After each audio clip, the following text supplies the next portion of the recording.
आता बघूत वेगवेगळ्या जिल्ह्यांमधल्या टॉप 9 बातम्या। रायगड, पुणे, नागपूर, भंडारा, गोंदियासह गडचिरोलीला पावसाचा येलो अलर्ट। तळ कोकणातील काही भागात पावसाचा जोर कायम असल्याचं चित्र। बीडच्या परळी तालुक्यात सरासरी 69% पावसाची नोंद। 8 गावांना पाणी पुरवठा करणारा वान मध्यम प्रकल्प ओव्हरफ्लो, गावांचा पाण्याचा प्रश्न मिटला।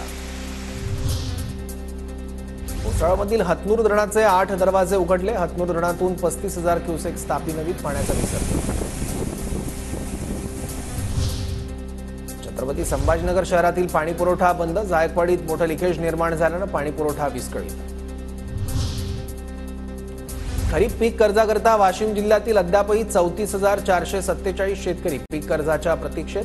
1,23,898 खातेधारक पात्र शेतकऱ्यांपैकी 89,451 शेतकऱ्यांना पीक कर्ज वाटप।